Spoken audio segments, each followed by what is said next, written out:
नाज़रीन, यमन की जानब से इजराइल पर एक बार फिर हमला किया गया है और तल अवीव को निशाना बनाया गया है। इसके साथ एयरपोर्ट को निशाना बनाया गया है, इसके साथ जब बंदरगाहों को निशाना बनाया गया है और इसके साथ इजरायली मीडिया ये रिपोर्ट कर रहा है कि फलस्तीनी रेजिस्टेंस के हमले में कई एक इजरायली फौजियों की कैजुअलिटी जो है वो गजा के अंदर हुई है। तो रेजिस्टेंस जो है वो इस वक्त भी इजराइल को डैमेज करने का, जाने नुकसान पहुंचाने की कैपेबिलिटी जो रखती है। और ट्रंप ये कह रहे हैं कि निगोसिएशन जो है वो फाइनल स्टेज के अंदर पहुंच चुके हैं और सीरिया ये कह रहा है, अल शरा ये कह रहे हैं कि इजराइल अमन नहीं चाहता। अल शरा जिसके लाने का क्रेडिट नेतन्याहू ने लिया और जो है अल शरा ने कहा कि इजराइल और हमारे एनिमीज जो है वो कॉमन है, हमारे दुश्मन कॉमन है। और अब अल शरा और उनके फॉरेन मिनिस्टर ये कह रहे हैं कि इजराइल तो अमन नहीं चाहता है। तो ये तमाम सूरत हाल आपके सामने रखेंगे। नाज़रीन, ये जो 24 घंटे हैं ये बहुत ही गैर मामूली साबित होने जा रहे हैं, ये बहुत ही फैसला कुन साबित होने जा रहे हैं। बहुत सारे ऐसे लम्हे माजी में भी आए जो बहुत ही गैर मामूली थे और उसका नतीजा हमने देखा कि ईरान जंग की सूरत में निकला, उसका नतीजा हमने देखा हिजबुल्लाह के साथ जंग की सूरत में निकला। बहुत सारी ऐसी चीजें होती रही हैं। तो ये 24 घंटे भी बड़े अहम हैं। एक तो यह है कि कुछ ही देर के अंदर नेतन्याहू की जो मुलाकात है वो ट्रंप के साथ होने जा रही है और इस मुलाकात को पोर्ट्रे इस तरह से किया जा रहा है कि ये सीज फायर से रिलेटेड मुलाकात है। ट्रंप भी ऐसे स्टेटमेंट जारी कर रहा है कि मैं सीज फायर करवाने जा रहा हूं, ये हो रहा है, वो हो रहा है। और मीडिया की जो रिपोर्ट्स आ रही हैं वो भी इसी तनाजुर में है कि जनाब सीज फायर जो है वो होने जा रहा है। इसको पोर्ट्रे इस अंदाज में किया जा रहा है, लेकिन जरूरी नहीं कि ये सीज फायर की मुलाकात हो। ये एक नई जंग की ग्रीन लाइट भी हो सकती है, ये कोई और खतरनाक फ्रंट की ग्रीन लाइट भी हो सकती है, जैसा कि माजी में बहुत बार ऐसा हुआ। नेतन्याहू 2 से 3 मरतबा ट्रंप के इस टेन्योर में जब गया है अमेरिका तो हर बार इसको पोर्ट्रे सीज फायर ही के तौर पर जब वो किया गया, लेकिन बाद में पता चला कि नहीं, वहां पर तो नई जंगों की प्लानिंग जो है वो हो रही थी। और ये बात खुद नेतन्याहू मान चुका है कि ट्रंप के आने के बाद पहली मुलाकात में ये फैसला हो गया था कि ईरान पर हमला करना है, लेकिन हमला कैसे करना है, पहले डिप्लोमेसी करनी है, ये सारा कुछ करके। तो इस मुलाकात में क्या होगा, सब चुके उस तरफ देख रहे हैं, तो अगले चंद घंटों में इस बारे में हमें पता चल जाएगा। दूसरा जो एक बड़ा गैर मामूली इवेंट होने जा रहा है, ये अमेरिका की तारीख में पहली बार हो रहा है और पूरी दुनिया के कैपिटल्स, दुनिया की इंटेलिजेंस एजेंसीज, रशिया और चाइना और ईरान और नॉर्थ कोरिया और वेनेजुएला और ब्राजील, ये सब की नजरें जो है वो लगी हुई हैं अमेरिका के एक बेस पर, जहां पर जो है वो मुलाकात होने जा रही है। तमाम जो अमेरिकन जनरल्स हैं, जो उनके टॉप जनरल्स हैं, वो मुख्तलिफ रीजन से अमेरिका पहुंच चुके हैं। उनको अर्जेंट मीटिंग के लिए बुलाया गया था। इस तरह की मुलाकात कभी भी अमेरिका में हुई नहीं है कि इस तरह से जो है वो अर्जेंटली पूरी दुनिया से अपने जनरल्स को जो है बुलाया गया हो। और अब खबर यह है कि वो वॉर सेक्रेटरी की मुलाकात नहीं है, असल में वो ट्रंप की मुलाकात है। ट्रंप जो है वो इस मीटिंग में पार्टिसिपेट करने जा रहे हैं और असल में वही मुलाकात करना चाह रहे थे इन जनरल्स के साथ। तो इसको 2 अंदाज में देखा जा रहा है। एक ये है कि देखिए, जब दुनिया बहुत सारी नई जंगों के दहाने के ऊपर खड़ी है, जैसे कि वेनेजुएला की जंग है, जैसा कि बाकी मुल्कों की जंग है, जैसा कि ईरान की जंग है, जैसा कि पैसिफिक के अंदर जो सूरत हाल है, तो जब दुनिया बहुत सारी नई जंगों के दहाने के ऊपर खड़ी हुई है तो ये नई जंगों का अप्रूवल भी हो सकता है। और फिर हम देखें तो दुनिया जो है वो डेंजरसली आलमी जंग के दहाने के ऊपर भी खड़ी हुई है और यूक्रेन जंग में क्या पॉलिसी लेनी है। अब जैसे ट्रंप ने यू टर्न लिया है कि नहीं, हम तो यूक्रेन को सपोर्ट करेंगे और यूक्रेन अपनी जंग जारी रखे, तो ये नई जंगों का अप्रूवल भी हो सकता है। और ये ऐसा भी हो सकता है कि ट्रंप बिल्कुल एक नई डायरेक्शन दें कि अब हमारी पॉलिसी क्या है। मिसाल के तौर पे वो ये भी कह सकते हैं कि जो अमेरिका में डिस्कस हो रहा है कि भाई अब हमारी असल जंग जब चाइना से है, तो कोई इस तरह से एक मुकम्मल रीशेप भी हो सकता है अमेरिकन नेशनल जो सिक्योरिटी पॉलिसी है, तो इसमें मुकम्मल रीशेप भी हो सकता है। उसकी डायरेक्शन भी हो सकती है कि अब हमारे मामलात इस तरह से चलेंगे, अब हमने इस डायरेक्शन के अंदर चलना है। या फिर ये भी हो सकता है कि इन्फॉर्म किया जाए कि हम मजीद जंगों की तरफ जा रहे हैं। ये तो ये मतलब बहुत ही गैर मामूली मुलाकात। मैंने आपको बताया कि तमाम कैपिटल्स, चाहे वो खलीजी कैपिटल्स हो, चाहे वो लैटिन अमेरिकन हो, चाहे वो चाइना हो, चाहे वो रशिया हो, चाहे वो ईरान हो, वो सब देख रहे हैं कि इस मुलाकात में जब वो क्या होने जा रहा है। और तीसरा बड़ा जो वाकया इस 24 घंटों में होने जा रहा है, वो एक तारीखी जो फ्लोटिला जा रहा है गजा की तरफ, वो जो है वो अगले 24 घंटों में पहुंच सकता है। इस वक्त फ्लोटिला जो है वो इजिप्शियन वाटर में पहुंच चुका है। असल में ये 2-3 रास्तों से जब वो आ रहा है, क्योंकि मुख्तलिफ जगहों से ये रवाना हुआ है। एक ट्यूनिस से रवाना हुआ है, एक इटली से रवाना हुआ, तो ये मुख्तलिफ रास्तों से होते हुए एक जो काफिला है वो यूनान के वाटर्स में है, लेकिन एक काफिला जो है वो मिस्र के वाटर्स में पहुंच चुका है। तो ये वाला जो काफिला है ये अगले 24 घंटों में पहुंच सकता है गजा के साहिलों के ऊपर। और आगे से क्या इजराइल क्या करेगा, अटैक करेगा या ये साहिलों तक पहुंच जाएंगे, इजराइल कभी पहुंचने नहीं देगा। तो ये बहुत ही क्रिटिकल मोड जो है वो इस वक्त आ गया है। कई दिनों से ये काफिला रवाना है और अब ये अपनी मंजिल पर बिल्कुल करीब पहुंच गया है। Global Sumud flotilla currently off the coast of the Egypt, ये बिल्कुल मिस्र के वाटर्स के अंदर ये पहुंच चुका है, मिस्र के साहिलों के ऊपर पहुंच चुका है और अब आगे साथ ही गजा है। High moral on the board Gaza bound flotilla as journey near critical stage. Morale high हैं, हौसले बुलंद हैं और सब अपनी जान की बाजी लगाकर इस पर सवार हुए हैं, क्योंकि इजराइल हमला कर भी सकता है और उसने एक काफिले के ऊपर आज से कोई 4 दिन पहले हमला किया भी है, जिसमें उनकी बोट्स जो है वो डैमेज हुई। तो इजराइल इस पर बरहरास अटैक भी कर सकता है। इससे पहले उन्होंने ड्रोन्स भी भेजे हैं और अब आगे क्या होगा, एक बड़ी क्रिटिकल। ये सारे जो लोग हैं ये जाबाज हैं और समझ ले कि वो अपनी जान हथेली पर रखकर गए। और पाकिस्तान से भी जो सेनेटर हैं मुश्ताक अहमद, वो भी इसके अंदर जब वो सवार है, तो उनका काफिला जब इस वक्त मिस्र के सालों के ऊपर है। This mission has faced many challenges, बहुत सारे चैलेंजेस का इसको सामना करना पड़ा, बहुत सारे सेटबैक्स थे, बहुत सारी धमकियां मौसूल हुई और इसके ऊपर हमले भी हुए। 4 दिन कबल जो है वो दर्जनों ड्रोन है वो इस फ्लोटिला के ऊपर आए, मुख्तलिफ काफिलों के ऊपर, और उन्होंने अटैक्स भी किए। उनके ड्रोन्स ने जो अटैक्स किए और बहुत सारी जो बोट्स हैं वो डैमेज हुई। और सैटरडे को क्या हुआ है, यानी 48 घंटे कबल जो है 10 मजीद कश्तियां इटली से मजीद रवाना हुई हैं। पिछले 48 घंटों में 10 मजीद कश्तियां वहां से रवाना हुई हैं, जिसके अंदर 70 पीपल ऑन बोर्ड हैं और उनकी नुमाइंदगी 20 मुल्कों से है। ये 10 नई कश्तियां जब रवाना हुई हैं, जिसके अंदर 70 लोग मौजूद हैं और उनकी जो नेशनैलिटी है वो 20 कंट्री से है। इसके अलावा 2 एडिशनल बोट्स जो हैं वो टर्की से रवाना हुई हैं और एक बोट जो है वो साइप्रस से रवाना हुई है। तो अगर आप देखें तो इस फ्लोटिला की अहमियत इसलिए है कि इसमें पूरी दुनिया के लोग सवार हैं। इसके अंदर जो पूरी दुनिया की नुमाइंदगी है, इसके अंदर पूरे वेस्ट की नुमाइंदगी है। इसमें आप देखें ब्रिटिश भी हैं, इसके अंदर नेदरलैंड के लोग भी हैं, इसमें इटालियन भी हैं, इसमें जो है वो बेल्जियम के लोग भी हैं, इसमें यूनान के लोग भी हैं और फ्रांस के लोग भी हैं, जर्मनी के नेशनल्स भी इसके अंदर मौजूद हैं और इसके अंदर जो है वो कनाडा के नेशनल्स हैं, इसके अंदर ऑस्ट्रेलिया के नेशनल्स हैं। तो ये समझ पूरी दुनिया की नुमाइंदगी करता हुआ ये फ्लोटिला जो है वो बिल्कुल अपनी मंजिल के करीब पहुंच रहा है। तो एक क्रिटिकल स्टेज है कि आप देख रहे हैं कि आगे क्या होगा। ये 3 बड़े इवेंट्स इन 24 घंटों के अंदर जब होने जा रहे हैं। इसके साथ आप देखिए कि यमन ने फिर अटैक किया है और यमन अटैक्स इजरायली टारगेट्स इन तल अवीव एंड इलात। तल अवीव में और फिर बेन गुरियन एयरपोर्ट उसको निशाना बनाया है, और जो इलात की बंदरगाह है जिस पर अभी कुछ दिन कबल यमन का एक ड्रोन बहरास जाकर टकरा गया और 27 के करीब उनकी कैजुअलिटीज हुई। तो इलाद के ऊपर उन्होंने एक बार फिर जब अटैक किया। इलाद है वो उनकी टूरिस्ट प्लेस है, तो यमन के इन हमलों की वजह से वो बिल्कुल डैमेज हो रही है और पहले भी डैमेज थी, लेकिन अब जब यमनी ड्रोन्स उनके एयर डिफेंस को पेनिट्रेट करते हुए आगे दाखिल हो रहे हैं तो उस डैमेज में कई गुना जो इजाफा हो चुका है। तो हाइपरसोनिक बैलिस्टिक मिसाइल जो है उन्होंने इस्तेमाल किए हैं क्रिटिकल टारगेट्स इन तल अवीव में, और 2 ड्रोन्स उन्होंने भेजे हैं इलाद की तरफ। तल अवीव में हाइपरसोनिक बैलिस्टिक मिसाइल्स और इलात में 2 ड्रोन भेजे हैं। और इजरायली मीडिया खुद ये कंफर्म कर रहा है कि फलस्तीनी रेजिस्टेंस के हमलों में इजरायली फौज की कैजुअलिटीज हुई हैं। Several Israeli soldiers injured in a security incident in the Gaza strip, and security incident जो है इसमें multiple ongoing clashes north of the Gaza city में अभी भी जारी हैं। गाजा सिटी में मल्टीपल क्लैशेस जब इस वक्त जारी हैं। जो लास्ट नंबर्स हैरिट्स ने जारी किए थे उसके मुताबिक, और एक और इजरायली मीडिया ने उसके मुताबिक 70,000 इजरायली फौज जब वो गाजा सिटी के अंदर भेज दी गई थी। हो सकता है अब वो तादाद 90,000 हो चुकी हो। और सामने कितने हमास के फाइटर्स थे? 2500। एक का अंदाजा है 2500 और एक का अंदाजा है 5000। 70 से 90,000 फौज के जवाब में 2500 से 5000 फाइटर्स। और जंग का आगाज अभी नहीं हो रहा, जंग को 2 साल हो चुके हैं और जंग भी नहीं थी, जारिया थी। तो उसके बावजूद हमास की अब रेशो देखें, रेशो भी कोई नहीं है उनकी। 90,000 जिसको मिडिल ईस्ट की सबसे सोफिस्टिकेटेड आर्मी जो है वो कहा जाता है।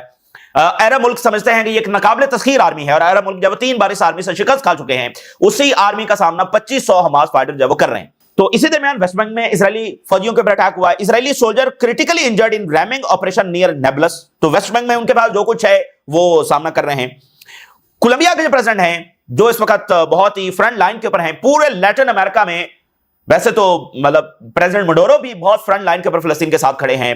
ब्राजील के प्रेसिडेंट बड़े फ्रंट लाइन के ऊपर फिलिस्तीन के साथ खड़े हैं। उन्होंने ऑफिशियल ऑर्डर किया है और उनके कंट्री ने जाकर आलमी अदालत को ज्वाइन कर लिया है इजराइल के खिलाफ, जो किसी मुस्लिम मुल्क की जानिब से भी ऐसा इकदाम नहीं उठाया गया जो ब्राजील के प्रेसिडेंट ने उठाया। उनकी सपोर्ट भी बहुत गैर मामूली है। चिली के प्रेसिडेंट और बोलिविया के प्रेसिडेंट, इन सब की बहुत गैर मामूली सपोर्ट है। लेकिन कोलंबिया के प्रेसिडेंट जो है वो इस वक्त पूरे लैटिन अमेरिका की जो है वो सबसे लीडिंग वॉइस जो है वो बन चुके हैं फिलिस्तीन के लिए। उन्होंने जनाब अली जो खड़ा किया है न्यूयॉर्क में, वहां पर खड़े होकर उनका वीजा जो रिवोक कर दिया गया, तो उसके जवाब में कोलंबिया के प्रेसिडेंट ने क्या करें, वो कह रहे हैं कि कोई अब तुक नहीं बनता कि यूनाइटेड नेशन का हेडक्वार्टर न्यूयॉर्क में हो। उन्होंने कहा कि अमेरिका जो है वो हिस्सेदार है, वो कंप्लिसिट है what's happening in the middle east, और इसने तमाम इंटरनेशनल लॉज को तोड़ दिया है। तो फिर क्या तुक बनता है कि यूनाइटेड नेशन का हेडक्वार्टर न्यूयॉर्क में किया जाए? इसको तो अब यहां से शिफ्ट होना चाहिए, यानी वो और ज्यादा सख्त अंदाज में सामने आए। उन्होंने कहा कि जो भी head of the governments United nation के सेशन को ज्वाइन कर रहे होते हैं उनको इंप्यूनिटी होती है कि वो कोई भी ओपिनियन रख सकते हैं। तो इसमें जो वीजा रिवोक किया गया है ये अनजस्टिफाइड है और United nation headquarter can not continue in the New York. और ये बात इससे पहले अपने इशू की वजह से, यानी यूक्रेन जंग और आगे पीछे उन इश्यूज की वजह से रशिया भी कह चुका है कि यूनाइटेड नेशन का जो हेडक्वार्टर है वो यहां से शिफ्ट किया जाए।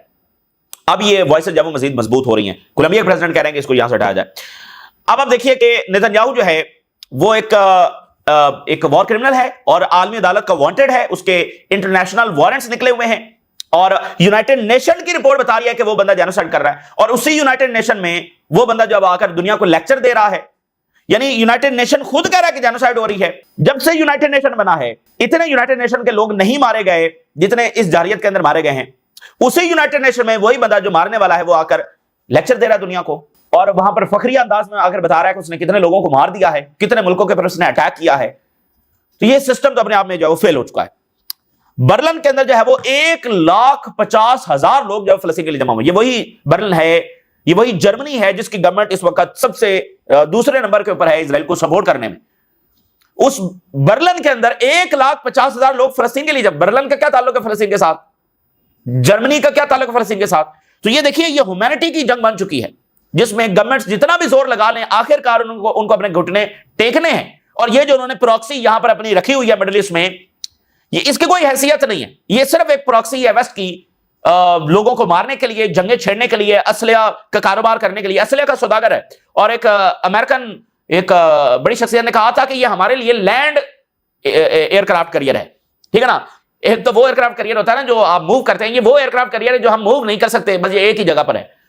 तो इसकी क्या हैसियत है? ये तो एक प्रॉक्सी है वेस्ट की और पैसे को व्हाइट वॉश करने के लिए ये सारा उसका समझ लें कि एक हेडक्वार्टर है। तो जैसे नॉर्थ कोरिया ने लिखा हुआ है कि ये अमेरिका की एक प्रॉक्सी है, नॉर्थ कोरिया ने अपने कॉन्स्टिट्यूशन में लिखा हुआ है इजराइल के बारे में और वो इजराइल को नहीं मानता है। तो कितनी देर ये गवर्नमेंट है वो सपोर्ट करेंगी इजराइल को? आखिरकार उन्होंने घुटने टेकने हैं। अगर बर्लिन में 1,50,000 लोग जमा हो गए, ऐसा लग रहा था कि एक समंदर जो है वो उमड़ आया लोगों का। 1,50,000 बहुत लोग होते हैं, तो वो मतलब ऐसा लग रहा है कि पूरा जर्मनी जैसे सड़कों पर निकला हुआ है। अच्छा, अब अमेरिका में क्या हो रहा है और जो सीजफायर की बातें चल रही है वो मैं आपके साथ शेयर करता हूं। ट्रंप सेज के Gaza talks in final stages, praises Arab cooperation. अब देखिए ये खुद वो कह रहा है कि मैं सीजफायर करवा रहा हूं, मैं ये कर रहा हूं, मैं वो कर रहा हूं, और अरबों की तारीफ की है कि उन्होंने बड़ा कोऑपरेशन रखा है और अब जो सीजफायर है वो फाइनल स्टेजेस में है। बहुत बार ये सीजफायर फाइनल स्टेजेस में गया है और हर बार जब वो अमेरिका और इजराइल ने इसको रिजेक्ट किया। टर्की के फॉरेन मिनिस्टर ये कह रहे हैं कि निगोशिएशंस जारी हैं और United States will exert its influence on Israel. America pressurize कर रहा है इजराइल को। अब देखिए ये टर्की के फॉरेन मिनिस्टर भी कंफर्म कर रहे हैं कि ये सीजफायर होने जा रहा है। सब चाहते हैं कि ये सीजफायर हो और ये बात अपनी जगह पर दुरुस्त है कि ये अमेरिका के इंटरेस्ट में भी नहीं है इस जंग को जारी रखना, और इजराइल के तो वैसे भी वो अपने कोलैप्स की तरफ जा रहा है इस तरह लोगों को मारकर। लेकिन क्या ये वाकई सीजफायर होगा? ये एक बहुत बड़ा सवाली निशान है। अब देखिए कि इसी दरमियान क्या हुआ है कि फ्लोरिडा जो अमेरिका की दूसरी बड़ी स्टेट है और ट्रंप की रेजिडेंस भी है वहां पर, और ये रिपब्लिकन स्टेट है, तो यहां पर एक बिल लाया गया है कुछ ही घंटे पहले जब नेतन्याहू की मुलाकात यानी ट्रंप के साथ होने जा रही है, जब सीजफायर की बातें चल रही हैं, जब फलस्तीनी रियासत की रिकॉग्निशन हो चुकी है और सीजफायर के साथ फलस्तीनी रियासत जुड़ी हुई है और यरूशलेम उसका दारुल हुकूमत होगा, तो फ्लोरिडा के अंदर एक बिल लाया गया है। इसकी बहुत अहमियत है। फ्लोरिडा के अंदर जो रिपब्लिकन स्टेट है इसके अंदर बिल लाया गया है कि वेस्ट बैंक इजराइल अपने कंट्रोल में ले ले और इसका नाम जो है वो जुडाया और समारिया कर दिया जाए। यानी जो इजराइल का रिलीजियस क्लेम है उसको इंडोर्स कर रहा है फ्लोरिडा। फ्लोरिडा का क्या ताल्लुक है भाई इजराइल के साथ? यानी इसका मतलब यह है कि फ्लोरिडा की जो उनकी असेंबली है वो इस बात को सपोर्ट कर रही है कि इजराइल वेस्ट बैंक में अपना कब्जा कर ले। तो सीजफायर फिर किधर गया? फलस्तीनी रियासत किधर गई? तो ये बड़ी इंपॉर्टेंट बात है कि वहां पर क्या माहौल जो है वो बनाया जा रहा है। और फिर देखिए पिछले 72 घंटों के अंदर क्या हुआ। 72 घंटों में एक हाई लेवल जो यूएस का डेलीगेशन है वो इजराइल गया है। ये जो सारे यानी इजरायली लॉबी और उसके साथ लिंक के सारे जाए, तो उनका हाई लेवल डेलीगेशन जो है वो गया है इजराइल, जिसको होस्ट किसने किया है? अमेरिकन एम्बेसडर जो इजराइल में है, जो बहुत बड़ा ज़ायनिस्ट है और फखरिया ज़ायनिस्ट है। और उसने कहा कि इजराइल को इंसल्ट करना ऐसे ही है जैसे मैं अपनी वाइफ को इंसल्ट करूं। ये वो वहां पर एग्जाम्पल दे रहा था और कहता कि इजराइल का जो काम है ये गॉड्स वर्क है। यानी आप देखें ना कि बड़ी अजीब बात है कि पिछले 100 सालों से ये मुस्लिम दुनिया को मारते चले जा रहे हैं और ये कह रहे हैं कि तुम्हारे अंदर बड़े रेडिकल्स हैं और बड़े एक्सट्रीमिस्ट हैं, ठीक है ना, ये इनका बयानिया पिछले 100 साल से। और इस वक्त सबसे ज्यादा रिलीजियस एक्सट्रीमिस्ट कौन है? खुद इजराइल है और उसके वेस्टर्न सपोर्टर हैं। उनका ये जो सारा जो जेनोसाइड है और ये सारा जो जुल्म है, ये एक रिलीजियस बिलीफ के ऊपर है। तो इस वक्त सबसे बड़े रिलीजियस एक्सट्रीमिस्ट वो खुद बने हुए हैं, जो पिछले 100 साल से मुस्लिम दुनिया को रिलीजियस एक्सट्रीमिस्ट के नाम के ऊपर जंगें छेड़ रहे हैं। ये आप एक बड़ा फर्क इस वक्त देखें तो उधर यानी पूरी लॉबिंग हुई कि हर हद तक इजराइल के साथ जाना है। इससे बड़ी बात क्या होगी कि उसने कहा कि इजराइल का जो वर्क है वो गॉड्स वर्क है, ये गॉड का काम है जो इजराइल पूरा कर रहा है। तो फिर पीछे तो कोई बात रह नहीं जाती। तो इसका मतलब वो पूरी तरह से तय कर चुके हैं। और फ्लोरिडा के अंदर जो बिल है वो ऑक्यूपेशन को सपोर्ट कर रहा है। तो इसलिए वो अपना आखिरी हद तक पूरा जोर लगाएंगे। और मुझे ये पता है कि ट्रंप कभी भी नेतन्याहू और इजराइल के खिलाफ नहीं जाएगा। उसके सबसे बड़े जो इन्वेस्टर हैं जो उसको सपोर्ट करते हैं वो तो सबसे बड़े ज़ायनिस्ट है। तो उसके इन्वेस्टर ही ज़ायनिस्ट है, वो खड़ा ही ज़ायनिस्ट के ऊपर हुआ है, तो वो कैसे ज़ायनिस्ट के खिलाफ जाएगा? तो इसलिए जो भी होगा या तो कंसेंसस के साथ होगा। ट्रंप में इतनी सलाहियत नहीं है कि वो इजराइल के खिलाफ जाए। बाद में जो गवर्नमेंट्स आएंगी वो एक अलग बात है, लेकिन अमेरिका फर्स्ट का प्रेशर भी ट्रंप पर बहुत है। ये बात भी ज़हन में, जो मागा बेस है उसका प्रेशर बहुत है।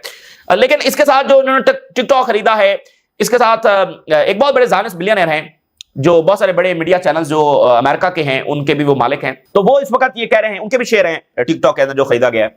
तो वो कह रहे हैं कि डाटा की सेंट्रलाइजेशन होनी चाहिए ताकि हम ज्यादा जो है वो सर्विलेंस कर सकें सिटीजन्स के बिहेवियर के ऊपर। यानी इसका क्या मतलब है? इसका मतलब यह है कि वो चूंकि उनका नैरेटिव शिकस्त खा गया है, तो वो अब सर्विलेंस के नाम के ऊपर नैरेटिव्स को कंट्रोल करना चाहते हैं, हर एक के ऊपर नजर रखना चाहते हैं और उनके नैरेटिव्स को और आइडियोलॉजीज को जो है वो रीशेप करना चाहते हैं in the support of Israel. तो ये एक बहुत सारी स्कीम जो है वो अमेरिका के अंदर चल रही है।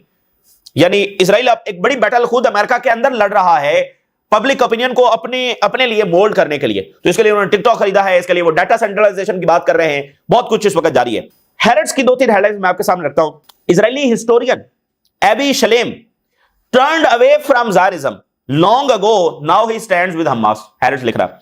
ये उनके बहुत बड़े हिस्टोरियन है एबी शलेम। ये भी एक ज़ायनिस्ट थे, लेकिन अब ये हमास के सपोर्टर हैं। ठीक है ना? यानी आप अंदाजा करें।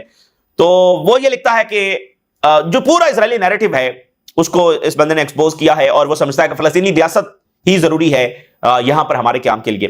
फ्रॉम नेतन्याहू's डिसीटफुल यूएन स्पीच, हैरेट्स लिख रहा है कि कितनी झूठ बोले हैं नेतन्याहू ने यूएन स्पीच में। On Gaza a terrible truth emerged. More and more evidence shows most of the Gaza war deaths are civilians.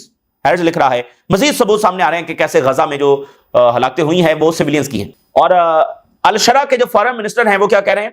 कहते हैं हमसे किसी को कोई खतरा नहीं है। हालांकि अल-शरा खुलकर कहता फिरता है कि ईरान और हिजबुल्ला हमारे दुश्मन है, लेकिन हमसे किसी को कोई खतरा नहीं है। यानी वो कह रहे हैं कि इजराइल के लिए हम खतरा नहीं है। But the new peace policies have been met with threats and strikes, लेकिन हमने जो पीस ऑफर्स की हैं इजराइल को, उसका नतीजा हमें हमलों और बॉम्बिंग की सूरत में निकला है। So talks about normalisation is a difficult matter. भाई शाम पर हमला ईरान से तो नहीं हुआ है, शाम पर हमला हिजबुल्ला से तो नहीं हुआ है, तो पीस ऑफर्स तो इन्होंने इजराइल को भेजी है ना हिजबुल्ला को भेजी है ना ईरान को भेजी हैं। तो यानी वो बहुत साबित करने की कोशिश कर रहे हैं कि हम आपके साथ हैं, हम ईरान के खिलाफ भी लड़ेंगे, हम हिजबुल्ला को भी डिस्ट्रॉय करेंगे। लेकिन फिर भी जब वो यानी इजराइल की मक्कारी चेक करें कि वो अल-शरा को लेकर भी आया है, लेकिन साथ उसको विलन भी डिस्क्राइब कर रहा है ताकि उसके हमलों का जवाब बरकरार रहे। तो यही वो एक जाल है जिसके अंदर टर्की ने अपने आप को फंसाया और अल-शरा ने फंसाया।